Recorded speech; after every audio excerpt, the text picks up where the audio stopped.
Tonight we have a story about a controversial treatment for cancer invented by a Winnipeg doctor. It's not new. In fact, Dr. John Davidson used it on hundreds of patients decades ago. What is new is that some 50 years after the doctor's death, more than half a century after his theories were dismissed as quackery, scientists are rekindling the flame of his research. With more on the legendary cancer doctor, here's CTV's medical specialist, Avis Fabro.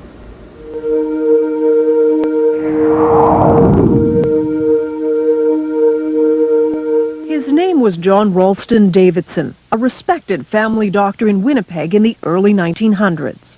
A great scientist as well as a great doctor. And this is Leslie Gurney Bishop, now 88, a journalist who documented Dr. Davidson's controversial treatment for cancer. He never claimed that it cured it, but he said it would arrest it. Davidson spent years studying cancer, writing medical articles on his theories, which in hindsight were remarkable for his time. The doctor described cancer as a dietary deficiency, so he added generous amounts of vitamins to the patient's diet. But he also said it was critical to boost the patient's own defenses against cancer. Davidson took fertilized hen's eggs just 9 days old and produced a powdered extract, which was then injected into patients with various forms of terminal cancer. Like this boy, diagnosed with lymphatic cancer, notes show that with surgery, vitamins, and the extract, he returned to normal health. Over the years, Dr. Davidson treated hundreds of cancer patients. They all said, the ones I interviewed, all said that it had benefited them tremendously. Some said they were cured. Ruth Burke's father was one of Davidson's more famous patients. Harry Leader, the Member of Parliament for Portage-La Prairie, had been diagnosed with terminal bowel cancer by the Mayo Clinic in the U.S. But under Davidson's treatment, he improved. It was controversial scientifically, but that really didn't affect Dad. He believed in it. But Davidson's medical colleagues thought the treatment was useless and repeatedly refused him research money. It's as though they'd been instructed by somebody, well, just tear him up, just tear him up. And they did. Frustrated with the lack of support, Harry Leader, with his own good health as proof, took Davidson's pleas for funding straight to Ottawa in 1944, directly to Prime Minister Mackenzie King. He never wanted any publicity from this. He simply wanted help for this man whom he felt could help humanity. The Prime Minister refused to fund Davidson's work. The doctor died 4 years later. He would die pretty well of a broken heart, if you know what I mean, because he had not been recognized. His cancer treatment thought to have died with him. But then 6 years ago, the treatment was rediscovered by a Toronto company. It hired researchers at Dalhousie University to test the theory. Could these embryonic chicken cells really be a cancer treatment? When research began, there was excitement. Davidson's extract, in many ways, could be a cancer vaccine. In 3 studies on mice, the compound apparently shrunk tumors. We have to be careful about raising people's hopes falsely. Jonathan Blay is one of the researchers looking at Dr. Davidson's extract. Davidson's extract, in many ways, could be a cancer vaccine. There could be things in the extract that promote a response against the cancer. But then suddenly, the research stopped. The then owners of the extract had financial problems. They stopped paying the researchers.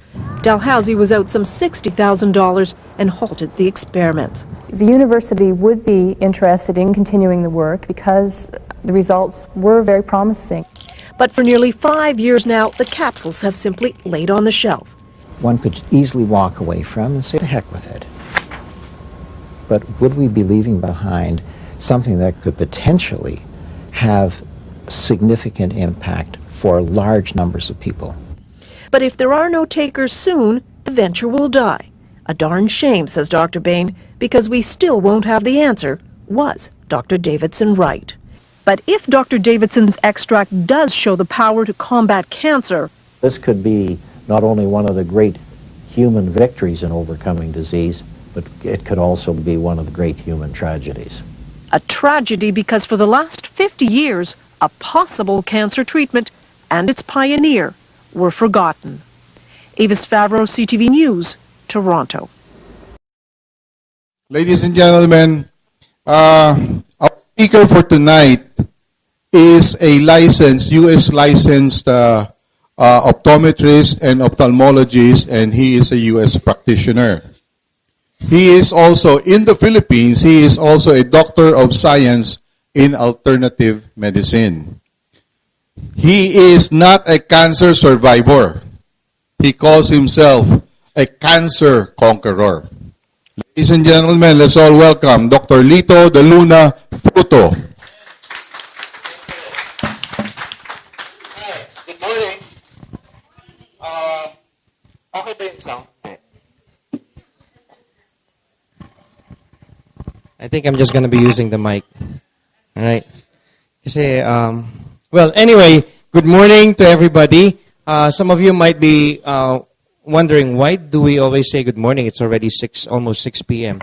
Because the sun never sets on Laminine. And morning always signifies a new beginning, a new hope.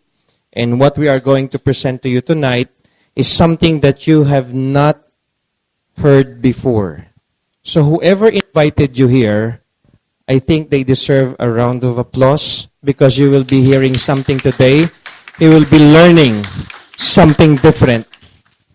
As what has been said, my name is Dr. Lito de Luna. I am an optometrist, ophthalmologist in Los Angeles. I'm not a licensed practitioner here in the Philippines because of some reciprocity law. But I am a licensed doctor of science for alternative medicine. So you might be wondering, why the crossover from traditional medicine? I was the youngest practitioner of radiokeratotomy in the United States. I do LASIK surgery. Even before LASIK surgery was made available to the public, I was already practicing it with the U.S. Air Force. Then in 2003, I was diagnosed with chronic myelogenous leukemia. And since I am a doctor, I really do not like taking any kind of chemotherapy, cobalt treatment, radiotherapy. Because I know for a fact that chemotherapy kills people, not cancer. Okay? So, never took any medicine. I hid everything from my family, including my mom. Baka kasi mauna pa siya sa akin pag nalaman na meron akong leukemia. So, I hid everything. I was just doing my own thing like as if there's nothing's wrong. Until 2009, when my best friend had acute lymphocytic leukemia. He was the master rapper. So we shared everything. We're best friends. I had cancer, he had cancer. I just don't like to share the grave with him, so he went ahead.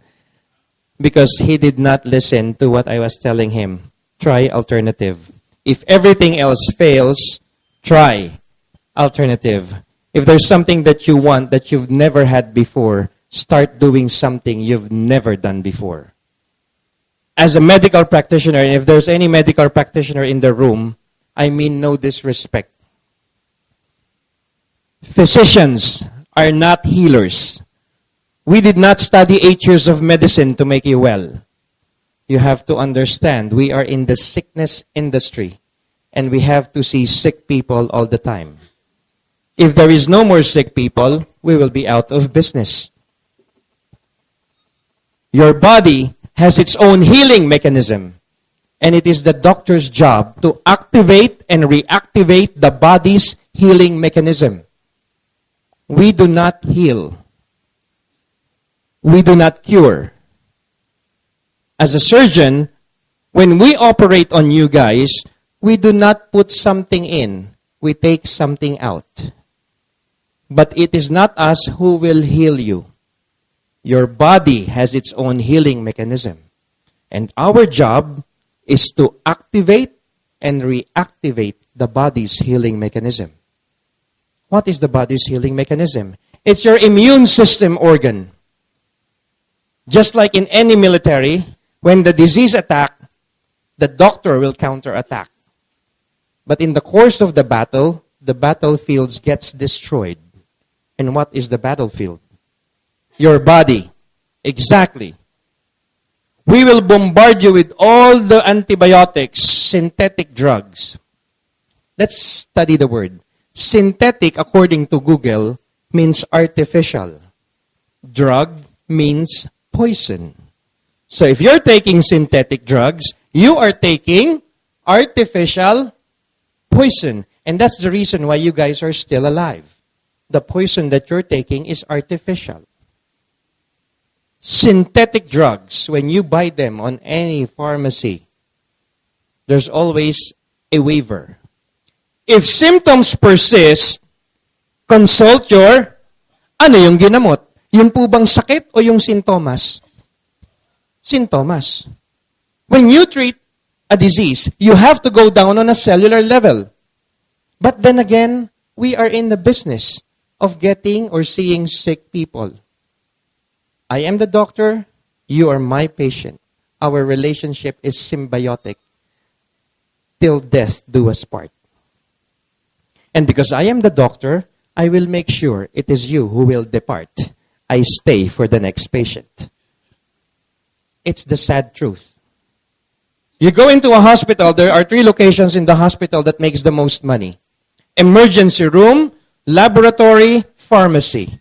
If you are delivered in an emergency room, the first thing that I'm going to ask is have your laboratory checked. Once the laboratory results comes in, even if the laboratory results is good, I will tell the family I have to observe. Please buy all these medicines in the pharmacy. 3 locations. If we go below quota, the director of the hospital will call our attention. Why is it that this is the only number of patients that you send for laboratory? And then here comes the med rep. They're going to be breathing down on your neck. Doc, we gave you Mercedes-Benz. How come you only sold this much of our medicine? Tapos ang istorya. Sad but true.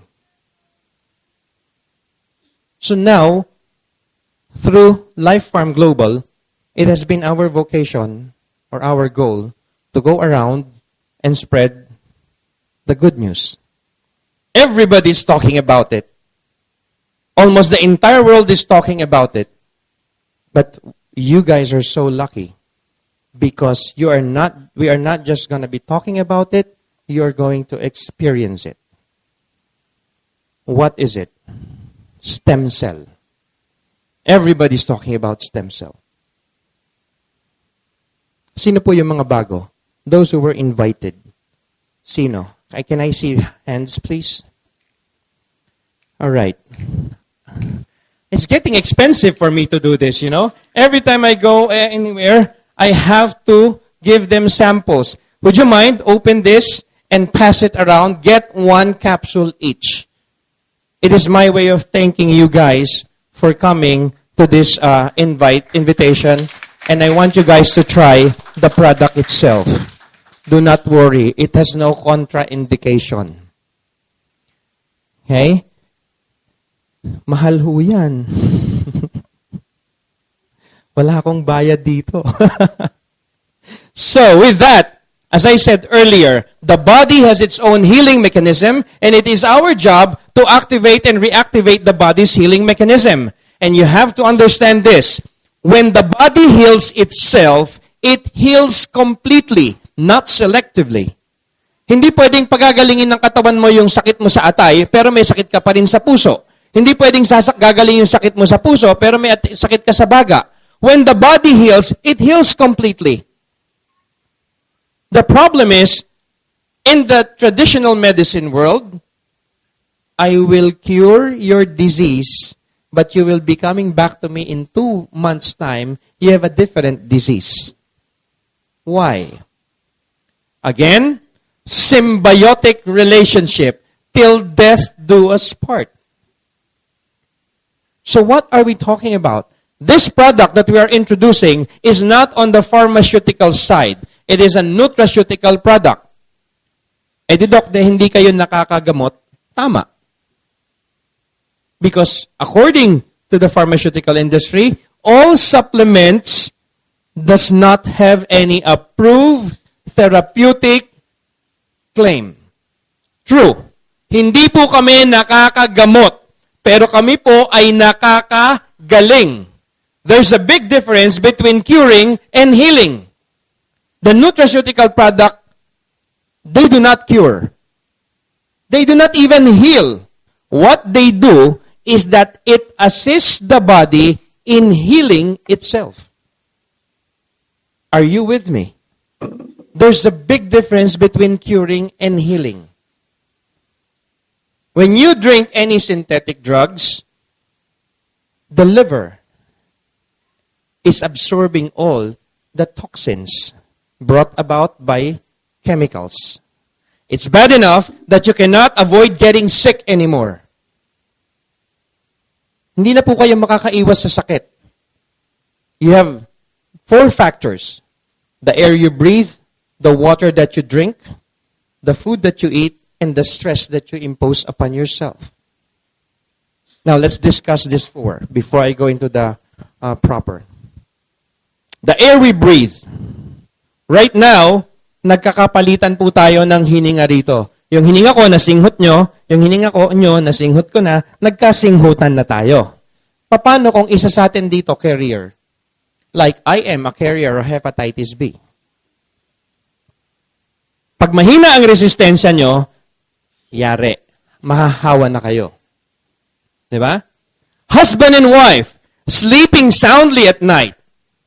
And then all of a sudden, somebody will release silent whisper. Diba? Does it happen? It does.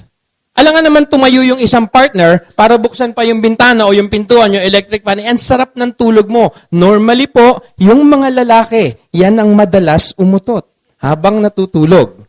At umuutot yan, meron niyang oras eh. Yung kalagitnaan ng kasarapan ng tulog magmula alas 2 ng madaling araw hanggang alas 4 ng hapon. That is the time that your immune system is detoxifying. Why? From 11 p.m. to 1 a.m., the heart and the liver detoxifies. From 1 a.m. to 3 a.m., the lungs and the kidney detoxifies. From 3 a.m. to 5 a.m., the gastrointestinal system or the immune system organ detoxifies. And from 5 a.m. to 7 a.m., the colon detoxifies. So if you're not asleep between 11 p.m. to 6 a.m., your entire body is not detoxifying anymore. And that's the reason why your immune system gets weak. Umutot si Mister. Hindi na yan tatayo si Mrs. para buksan yung bintana.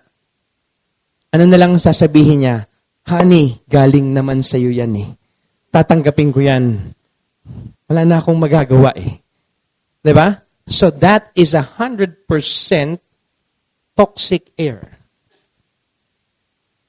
Bumaba kayo sa Manila, tumayo kayo sa kanto ng Recto at saka ng Avenida for 30 seconds na lang. O na, 1 minute. Pagkatapos galawin mo yung ilong mo. Mas maitim pa yan kaysa dun sa nagpaputok kayo ng mga paputok ng bagong taon. Di po ba? Toxic air. The air that we breathe is not as clean as it was. You inhale that, the liver will absorb it. Air we breathe. Water that we drink. Bottled water nowadays is not really clean as they claim it is.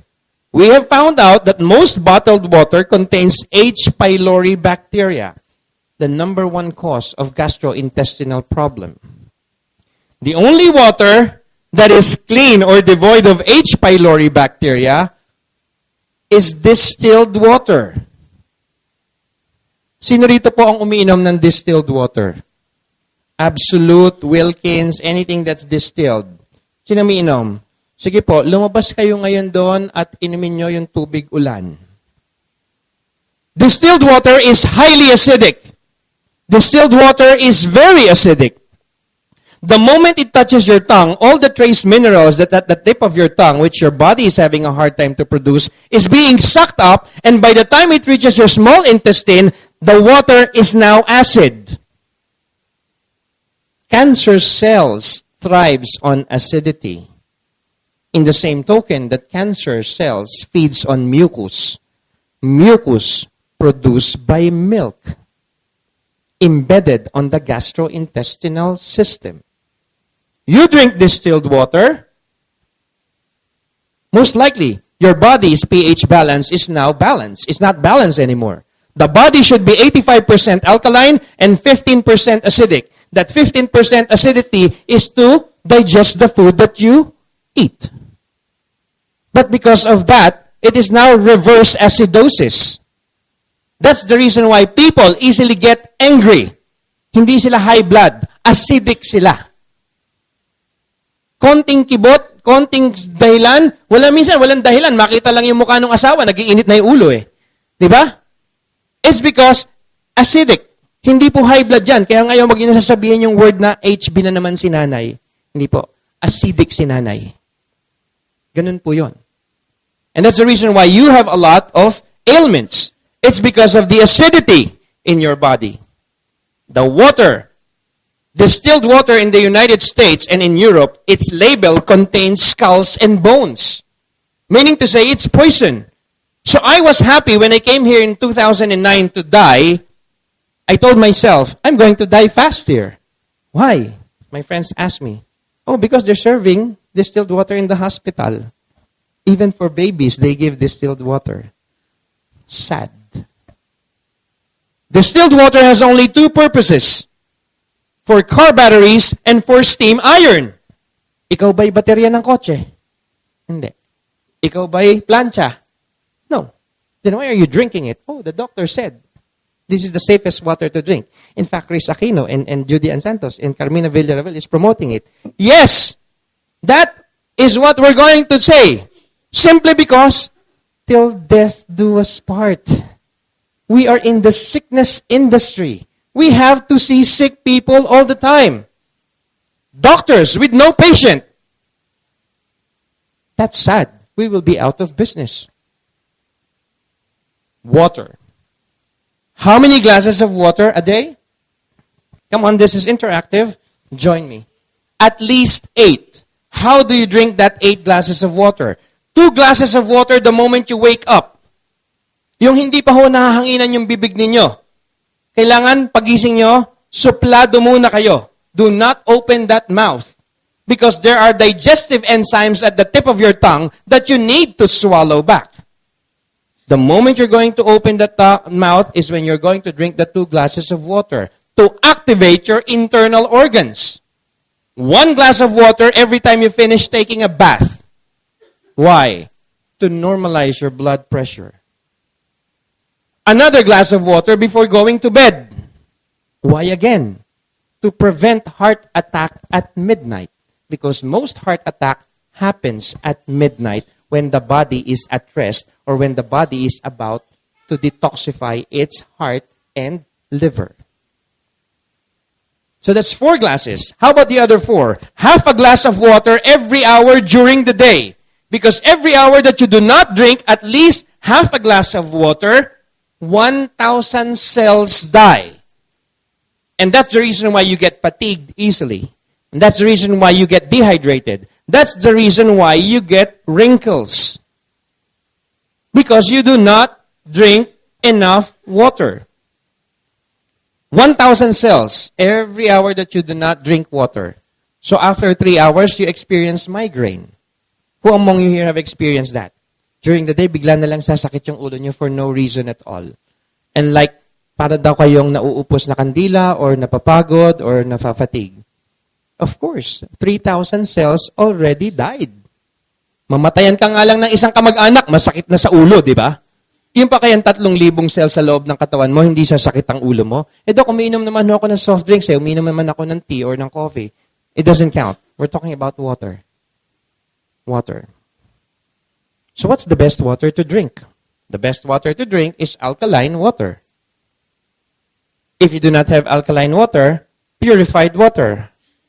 Pero wag yung papakuluan yan sa metal because there's gonna be a heavy metal poisoning. You boil your water on Pyrex or glass.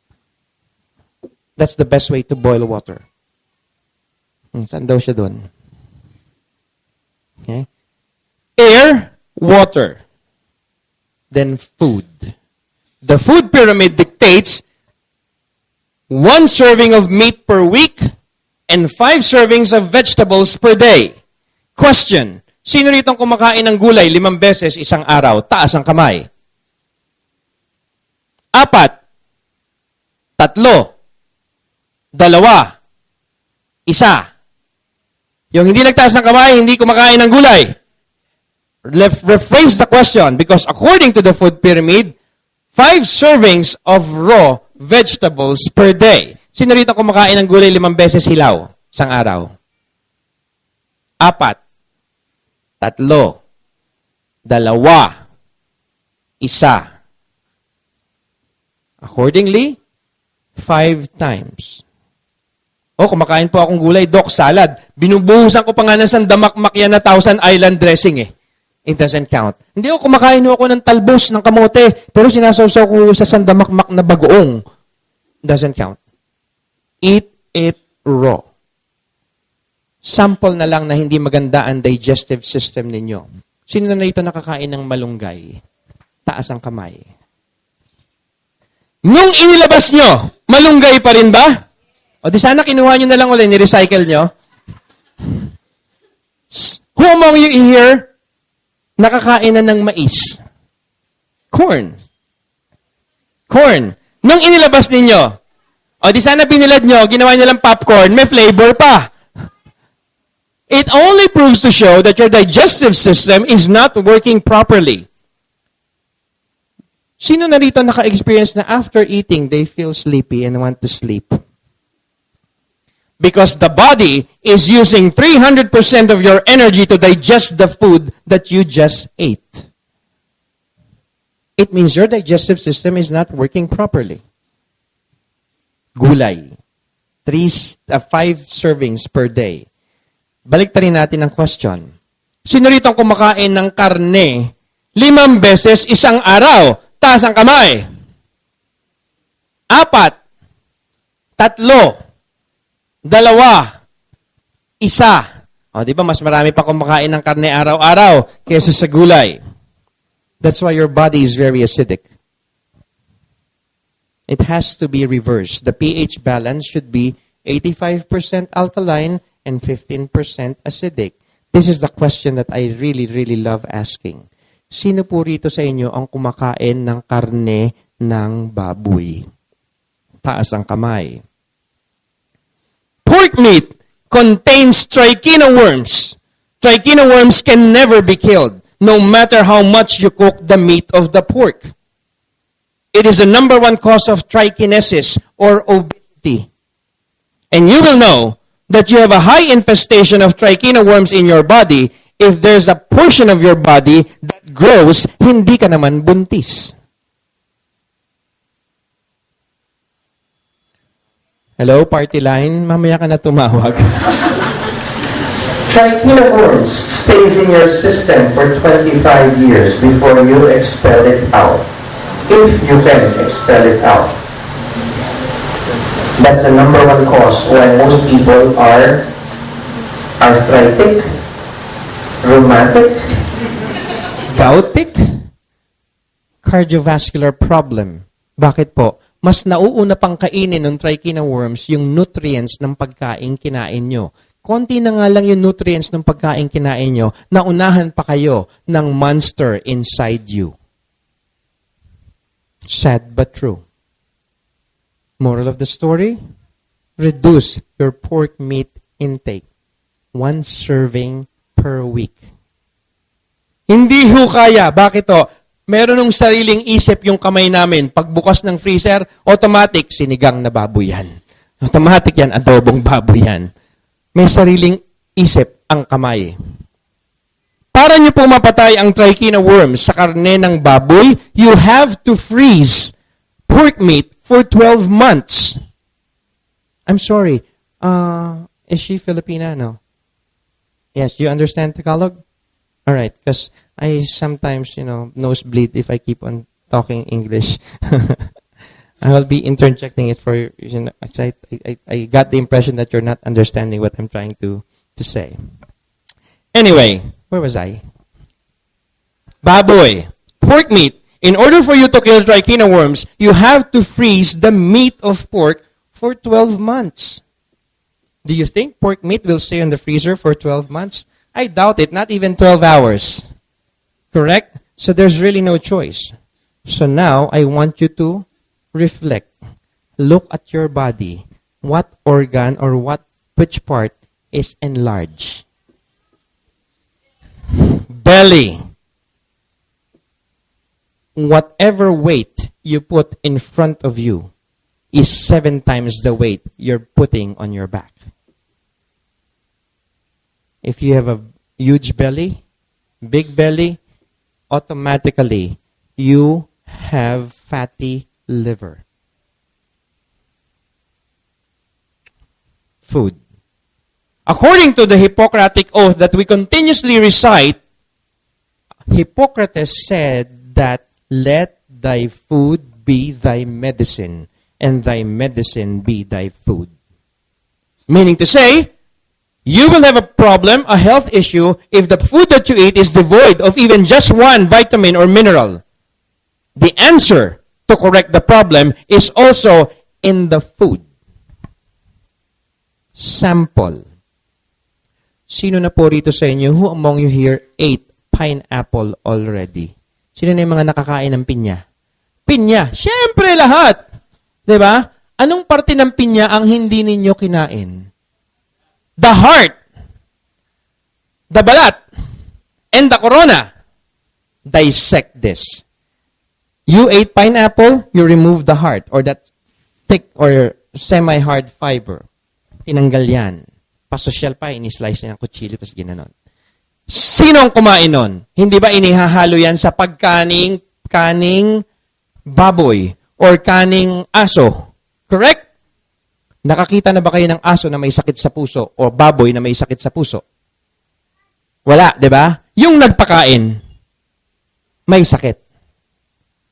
That particular part of the pineapple that you do not eat is 100% amino acid bromelain that is good for the cardiovascular system. Sad, but we didn't know it, Doc. Duh.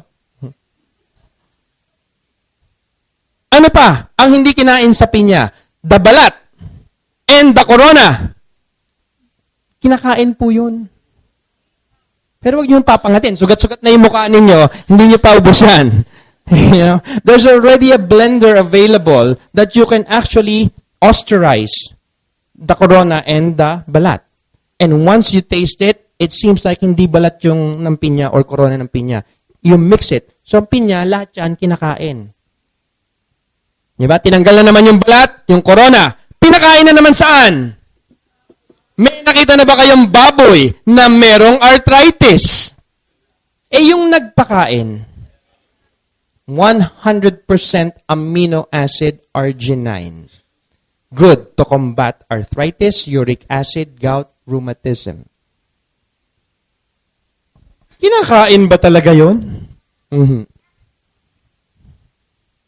Lahat po ng balat ng prutas kinakain, pwera lang po ang balat ng saging.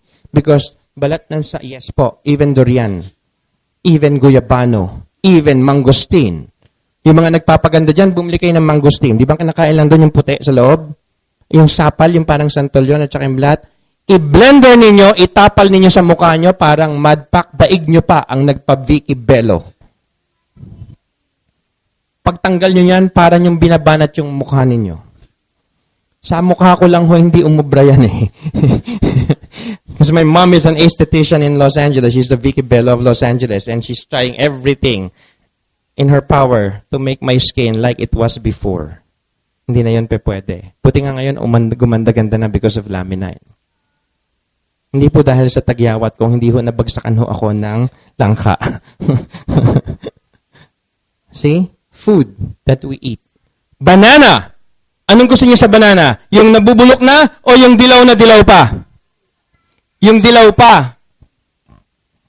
Mamaya, i-request na po ako na palalabasin natin ang nanay at ang anak.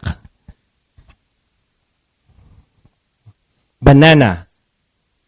Mataas sa potassium, correct?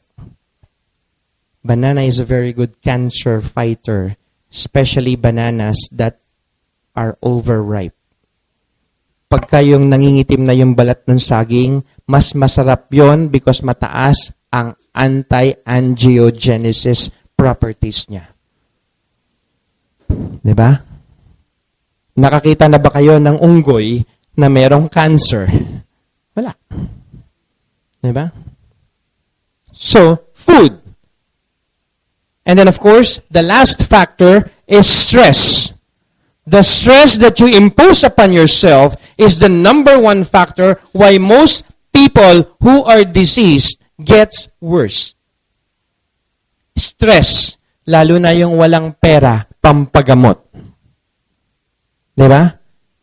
Ang unang-unang tatanungin yan, pagka magpapadoktor, magkano naman po? Same thing dito sa Laminine, magkano naman po? Nakainom po ba lahat? Okay. So, 4 factors that we should consider why we cannot avoid getting sick. And it is for this reason why we are going all over the Philippines and all over the world to introduce a product that can settle or address a lot of problem. It's not like in the medicine or the medical world, one pill for every ill. This one pill fits it all. Kaya mga may butika dyan, idagdag nyo na to sa produkto ninyo. The product is called Laminine. It is a stem cell enhancer. In 2009, when I was about to die, I decided that I want to die in the Philippines because my leukemia went into stage 4. From chronic myelogenous leukemia, it became acute lymphocytic leukemia. So after settling everything that I have in the United States, all the properties that I have there, I transferred it to my brothers and my sisters. All the properties I have here in the Philippines, I transferred it to my brothers and my sisters, set up a foundation or a trust fund for my son. Nag-iisa, the only child. I want to die in the Philippines simply because it's more fun in the Philippines. Yeah. Sino na nakapunta sa States? Come on. Di ba po, pag may napatay doon, in the States, if you die, on the wake, people will attend your coffee party. I call it coffee party. But after 9 p.m., they leave the mortuary. Ang lungkot nun. Patay ka na nga, iiwanan ka pang mag-isa doon sa punerarya. At tapos babalik sila uli kinabukasan. By 7 a.m., they go back. Party na naman. Eh dito sa Philippines, party overtime, overnight, 24 hours a day. May mahjong, tong its, pusoy. May video okay pa. Diba? So it's really fun. So I told myself, I'm gonna die in the Philippines. My insurance company gave me half of the amount that I am insured. Because they said, Doc, you're gonna die. So in order for you to enjoy the insurance money that you have, we will give you half. Just make sure you die. So they gave me half. The first thing that, in modesty aside, I've been there, done that. I've danced with the kings and lived like a pauper. There's only one thing that I have not achieved in my lifetime. That's why I was at peace. That if I'm going to die, I'm at peace. Traveled the world 3 times already. Drove different cars. Name it. Different cars, I've driven it. Bakit to? 17 years old ako, valet parking attendant ako sa Beverly Hills eh. So lahat ng klase ng kotse, pero I really, really want to own a Ferrari Diablo. So when I got my $500,000, I was insured for $1 million. The first thing I did is bought a Ferrari Diablo, blazing red, in the tune of $160,000. Bought it. Yabang pa ako eh. Went to the dealer and said, "Sir, how are you going to pay for this?" It's none of your business. I'll pay it cash. Everybody started kissing my ass. "Sir, would you like sandwich? Would you like this? Would you like..." "Sir, we're going to throw in this. We're going to throw in this." Doesn't matter to me. Why? I'm going to die in 6 months. I just want to drive a Ferrari, own it. So I went cross-country, from West Coast to East Coast and back. Visited all my friends. When I've done that, I gave the key to my car to my youngest brother. I told him, "Bro, it's yours." Booked myself for the Philippines. But before I did that, I made one more last stop. I bought my coffin. My coffin is $110,000. All glass, smoke, eternal roses all over it. Mas maganda pa po sa kabaong ni President Marcos. Brought it here. It was shipped here. It was there in my living room. See? It doesn't look like a coffin. Ano ba kayo? Maganda siya, para siya aquarium. Yeah, it's very nice. Because it will be just customized here, right? So everybody was like asking, why do you have this? Why? That's just my aquarium. I'm going to raise a piranha. It's gonna be there.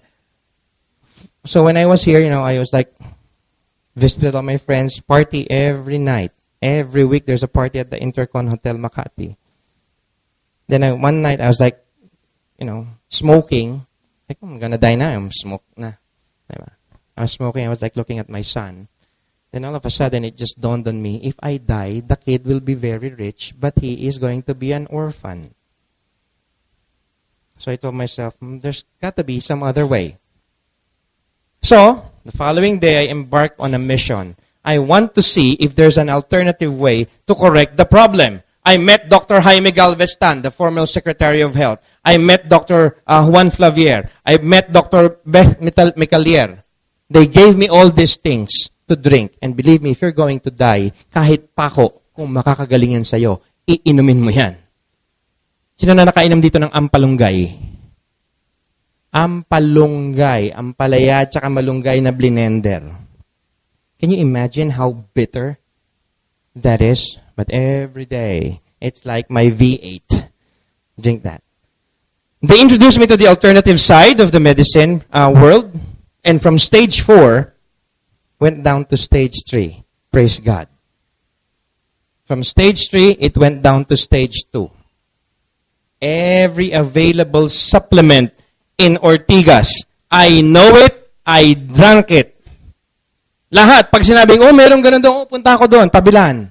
Pag sinabing, may ganun doon, punta ako dyan, pabilan. Nagmukha nang ang tindahan, yung kwarto ko sa bahay. Lahat yan dyan. Imagine, there's about 30 different capsules of supplements I will be taking. And then I will be mixing this coffee, I will be mixing this juice. Yan lang bit-bit ko. Pag sinabing gayubano, ando doon sa kulay green na tumbler. Pag sinabing mangustin, ando doon sa kulay violet na tumbler. Pag sinabing dalandan juice, ayun, ando doon sa kulay dilaw. Lahat yan, ininom ko na. It sustained my life, but it did not really address the problem on a cellular level. I was just buying time. Because I was subjected to, I'm on a waiting list for a bone marrow transplant. And I have no match. Because my blood type is AB+. And the only match I have is my son. And I am not going to subject my son to a excruciating pain of bone marrow transplant at the age of 9 years old. No. I don't think any parent would want that. Diba? So I told myself, I die. And then, 2010, I got a notice from the City of Hope. Said, Doc, there's a new technology that's called tomotherapy. It's a stem cell infusion. We have a match for you. AB+, ang donor. Gosh, I have 500,000. I spend 160 on the car, 110 on the coffin. I have 280. I deposited tig 50,000 doon sa mga bank account ng 4 kong kapatid. Sabi ko, wala na akong pera. So, ang ginawa ko, pumunta uli ako doon sa bangko, withdraw ko yung perang binigay ko sa kanila. Hindi pa naman nila alam kasi nasa last will and testament dapat yun Sabi ko, okay, schedule me for operation. That was October of last year. Went there, I paid 185,000 for a stem cell infusion.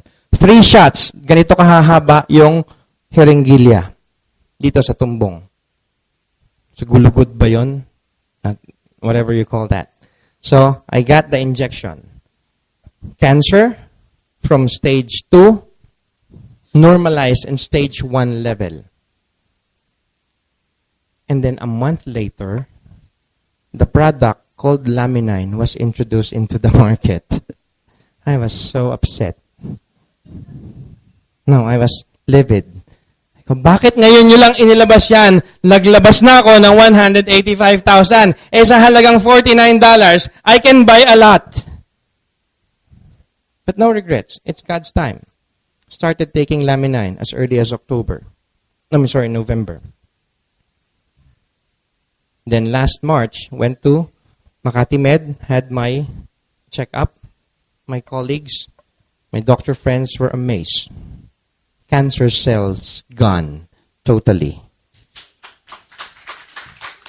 I cannot believe it.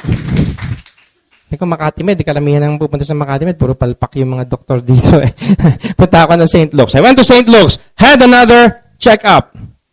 They validate Makati Med. Sabi ko sa wakas, tumama rin ang Makati Med. Cancer cell gone. I wasn't convinced. I went to the Asian hospital. Subject myself to more tests. Sir, what the hell is wrong with you? According to your histopathology from Makati, no cancer. According to Asian hospital, no cancer.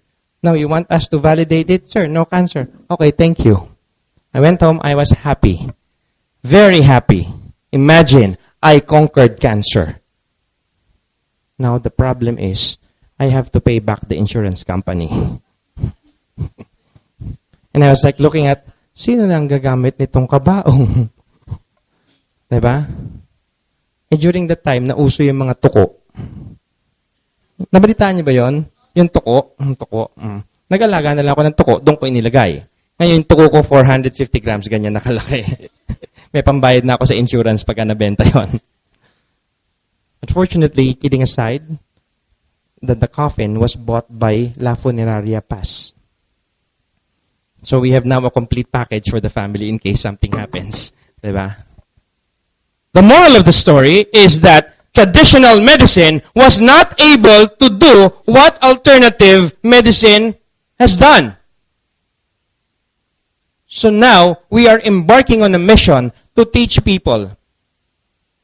And the name of the company that was used to be the vehicle for that product is Life Farm Global.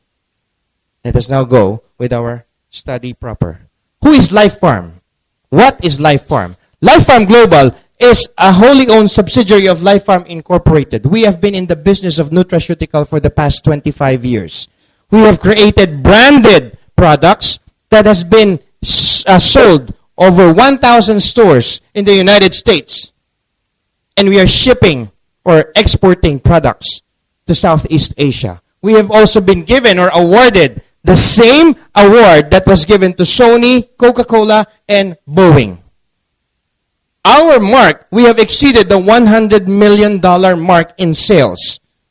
And it is being helmed by 4 great gentlemen. But we will not talk about these people. We're going to talk about this lady who was supposed to be here today, but unfortunately because of the intermittent rain in Metro Manila, heavy downpour, hindi na sila tumuloy. Her name is Susan Barlin. She is the global ambassador to the Philippines. She, I think, is the only person that I have met with the biggest heart, larger than life. She started the company Forever Rich here in the Philippines with nothing. No product. And she needs to talk to these 4 guys and beg, literally beg, to give her the product that she can share to every Filipinos. God was so kind. They gave her Laminine. The rest is history. The product, you will be amazed. When we launched the product on March 2nd of this year, it has grown to a total of 15,000 distributors already. And we are growing at the rate of 100 every day. Not bad for a new company.